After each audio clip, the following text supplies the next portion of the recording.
E levando em consideração os números da pandemia divulgados ontem, 2.286 mortos em 24 horas e a situação dos estados que a gente mostrou aqui para você, nós recebemos o infectologista, pediatra e diretor da Sociedade Brasileira de Imunizações, Renato Kifuri. Doutor, bom dia para você.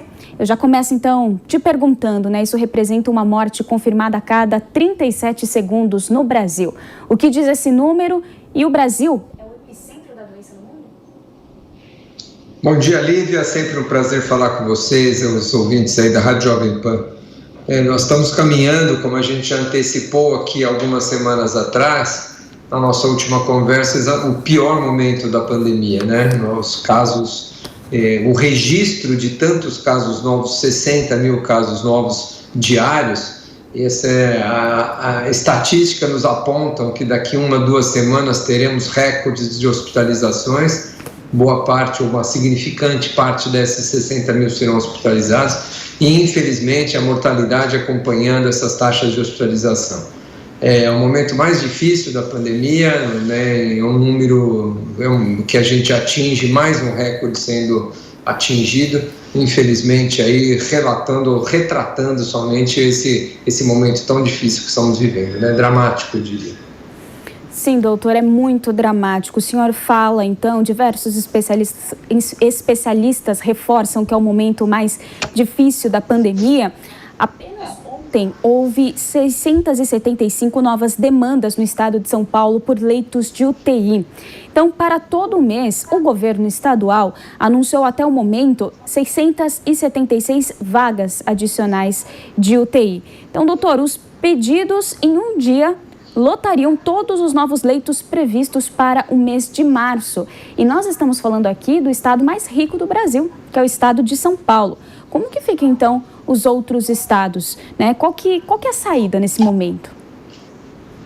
Não precisa ir longe, Lívia? Basta ir para o interior aqui de São Paulo, onde a gente vê as grandes cidades referências, como Ribeirão Preto, como Campinas, que são polos, muitas vezes, referência para municípios menores ao seu redor, também já esgotando seus leitos, porque nas cidades vizinhas menores já não há nenhuma condição de atendimento. Esse é um momento especialmente crítico, não só pelo caso de Covid, pelos casos de hospitalização e morte, porque este colapso do sistema de saúde começa a impactar a saúde da população para além da Covid.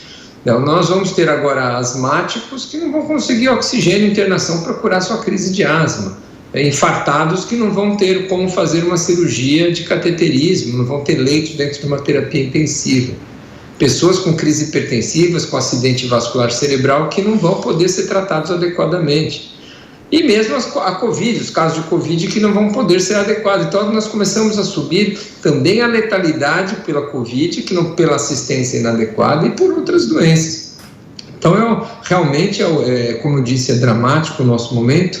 Claro que tem situações, regiões do país que ainda não chegou neste exato momento, tem regiões que já saturaram seus hospitais, como Campo Grande, como Porto Alegre, como Florianópolis, como algumas cidades do interior de São Paulo, mas nós estamos caminhando a passos largos, na medida que esse número de casos continua aumentando, isso antecipa para daqui a algumas semanas um cenário ainda pior.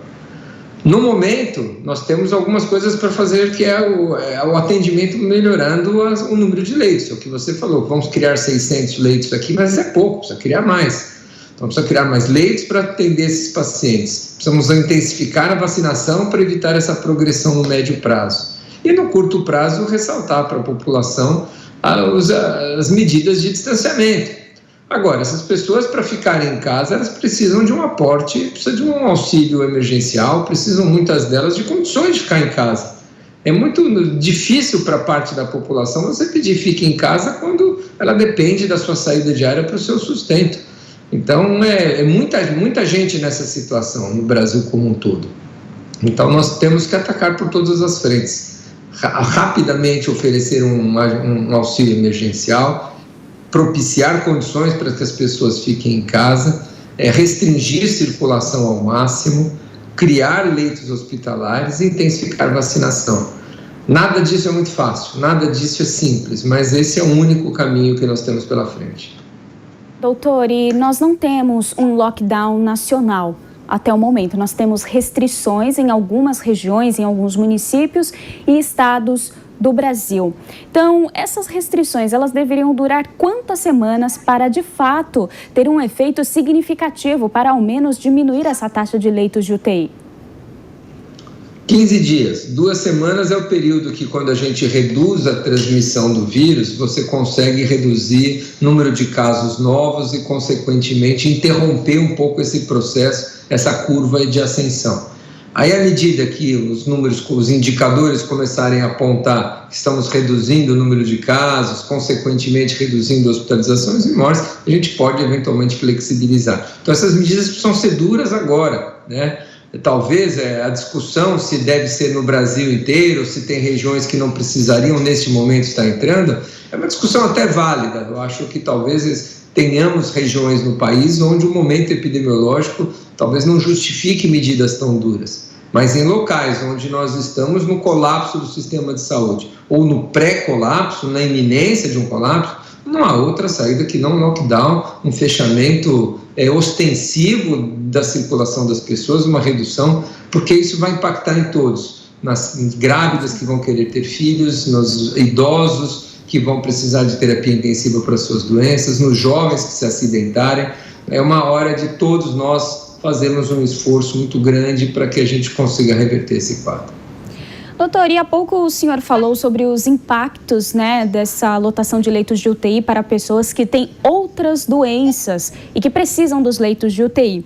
Agora, com o agravamento da pandemia, um outro ponto que tem ganhado espaço também no noticiário é o colapso funerário. Eu peço que o senhor explique para a gente as consequências disso. Esse cenário poderia nos levar também a infecções secundárias, contaminações de alimentos? Olha, esse é um dado, uma preocupação muito mais teórica, né? O sistema funerário e os cemitérios, né, aqui no país, eles são também distribuídos de maneira muito desigual. Infelizmente, a gente viu cenas, e não foi só no Brasil, de sepultamentos em valas comuns, até sepultamentos de corpos, de mais de um corpo numa única vala, coisas inadmissíveis, que beira a dignidade humana, o desrespeito à dignidade humana, mas nós precisamos cuidar de todos, né, de todos os profissionais que lidam com essa situação.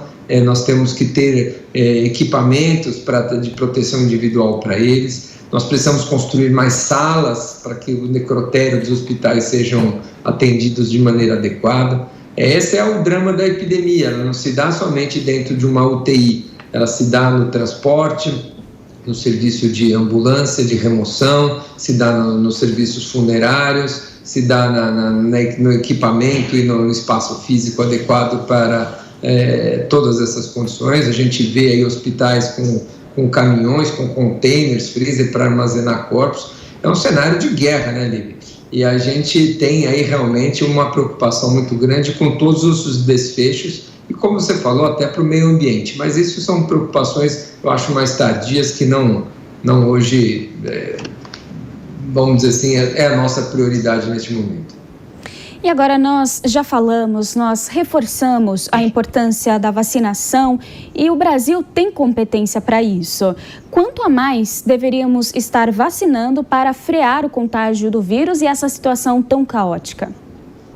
Olha, Lívia, nós não temos a pretensão, acho que nenhum país nesse primeiro momento, quer dizer, tirando, acho que Israel, talvez Reino Unido, tem a pretensão de frear a circulação do vírus num primeiro momento. Não há vacinas suficientes para isso, nós precisamos vacinar boa parte dos jovens que são ali os mais transmissores, a força da infecção é ali que se concentra. Nosso objetivo no programa primeiramente, não é conter a transmissão, mas reduzir as formas graves. Então, nós precisamos, com urgência e no menor tempo possível, vacinar nossos idosos, vacinar aqueles que têm doenças crônicas, os mais vulneráveis. 70% das hospitalizações e óbitos no país acontece em indivíduos com mais de 60 anos de idade ou portadores dessas doenças crônicas. Quando vacinarmos toda essa população, nós aliviaremos toda a sobrecarga do sistema de saúde, reduziremos para números muito baixos as hospitalizações, a ocupação de leitos de terapia intensiva e, consequentemente, as mortes. Então, esse é o nosso objetivo hoje. Não é frear a circulação, não é liberar ninguém para estádio de futebol, para festas, nada. Nosso objetivo é reduzir morte, é desafogar o sistema de saúde, é vacinar os grupos prioritários. Então, agora precisamos de vacina, né? Nós temos um programa, temos capilaridade, temos pessoal treinado, temos população motivada a se vacinar. A gente vê as cenas aí das pessoas se vacinando, os idosos. É emocionante de ver quanto tempo essas pessoas aguardaram por essas vacinas, quanto estavam ansiosos. Ou seja, há um desejo da população. As coberturas vacinais nessas populações já convocadas beiram 100%, estão acima de 80%, 85%, 90%, 95%, estão 100% da população estão vacinados, ou seja, a adesão da população é fantástica. Só precisamos de vacina. Agora, todos os esforços têm que ser concentrados para trazer para o país o maior número possível de vacinas no menor curto espaço de tempo, para que a gente consiga reverter isso. Que a cada semana, a cada quinzena, cada mês que atrasamos uma vacinação mais ostensiva, você acabou de dar os números aí de óbitos diários, que infelizmente esses não voltam. É fatal, né, doutor?